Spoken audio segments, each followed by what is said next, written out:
Welcome to Reddit Revenge, where we have two stories today. Let's start with the first one where OP patiently waits to get one over on his old boss. This happened in the early 2000s when I joined a startup. We agreed on a salary and no paid overtime and an evaluation in 3 months and then annually. Standard stuff mostly. It was a very mediocre salary for the work, but I really liked work itself, which was extremely interesting and challenging. For me, even if the finances were SOSO, I felt I'd learn a lot of skills which would be useful in the future. After 3 years and having 10 decent clients and a bunch of clients trialing and money rolling in, the talk turned to back pay and paid overtime plus compensating for past overtime.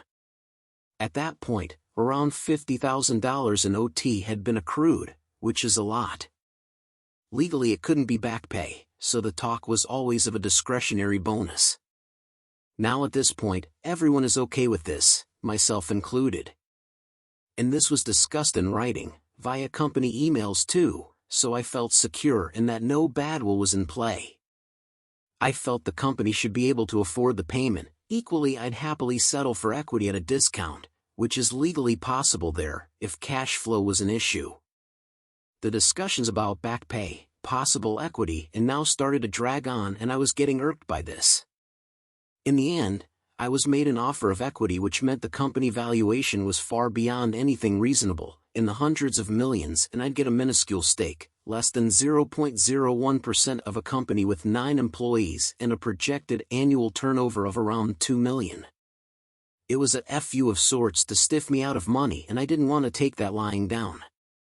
To say I was furious was an understatement. Anyway, the day he made that offer I handed in my resignation. This sent the CTO into panic mode because the CEO had refused an updated contract and I was still on a 1-month notice period, plus I had a lot of untaken paid leave. Basically it meant I was walking out right then and there. So, off I went that very same day, to the shock and surprise of everyone, I guess. The next day I sent an official, registered, letter requesting my overtime/back pay and received a negative response, which I followed up with another, detailed, demand. This was also rejected because the bonus was discretionary and there is no overtime. However, I'd been seeking legal advice and I understood that they don't have a leg to stand on if I am willing to pay for an attorney. As the liability in such matters is firmly and 100% on the employer, I was willing. You need to understand that going to a lawyer was very rare in those parts back then, so companies didn't generally expect this outcome. Things have since changed. When going through the applicable laws with the attorney, I noticed there is a limitation of 7 years. So, while my attorney was laying out what to do in order to get me my money in a little as a few weeks, I just asked him, what if we wait until it's 6 years and 11 months after the transgression and then file, demanding interest?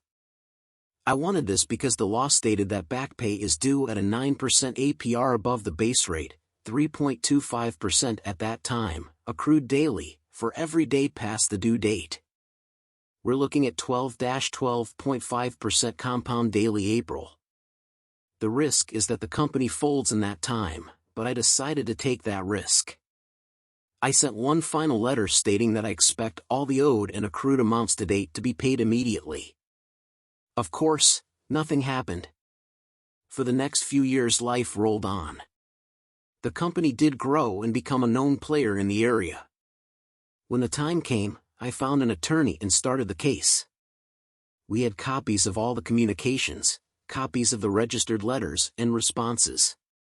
The back pay demanded now, including interest, was $112,000.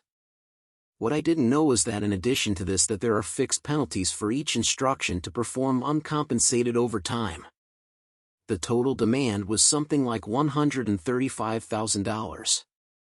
To say that the CEO, who was still CEO, lost his sh*t would be an understatement. I got a very verbally abusive phone call which I dutifully recorded, as it wasn't completely unexpected, and was added to the filing. The CEO fought, or tried to, but when the judge heard the phone call, he took an immediate dim view.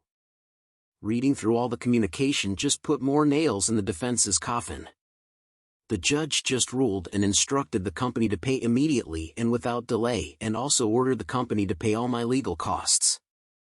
They also got a full audit from the Department of Labor. The company paid up a week later. To add insult to injury, the evening of the court's decision, the CEO apparently got very drunk and crashed his car into another vehicle while drunk. He got a DUI conviction and lost his driving license for half a year, and his insurance refused to pay out for the damages to his vehicle, brand new Mercedes S-Class, as he was drunk. All in all, a glorious day. OP really stuck it to them, having the patience to wait until the last possible moment, and risking them going bust. You really do deserve you payday. Now let's check out a couple of comments. Real Ultimate Papo says, "Oh, delaying the case until the interest and fines racked up is the very definition of a pro move. Such a satisfying story. Screw anyone that tries to mess with your livelihood." No Proposal 7628. Wow. To have the patience to wait for your revenge for that long a period of time is truly epic. It was quite the risk, but you did it like a pro. Now it's time for our second story, where OP makes money, by sending his bully to jail. I was bullied repeatedly by this guy when we were kids. I saw on his social media profile he was arrested because his profile picture was of him in one of those visiting cells. I also noticed his last name on the account wasn't the same as when we were kids. I wondered why, so I looked up his original name on the arrest warranty registry, and there was indeed an arrest warrant out for him. It matched his birth date. I reported his social media and name change anonymously and got $1,000 from his arrest. My county has an anonymous online report system that gives you a confirmation number to follow up on, and you submit that confirmation number to a location if it results in an arrest. To this day, no one knows I ratted his alias to the police. I guess you can say his debt has been paid. That must be the easiest and sweetest $1,000 that OP has ever made. Good for you, OP. Now let's check out a couple of comments. Jada2 says, "Like that guy robbing the McDonald's that fired him, where someone asked Charlie, 'Is that you?' He replied, 'No, it's not me.'" Acrobatic Source 3 says, "Why would he use a pic of himself in a visiting cell as his social media profile? Dumbass."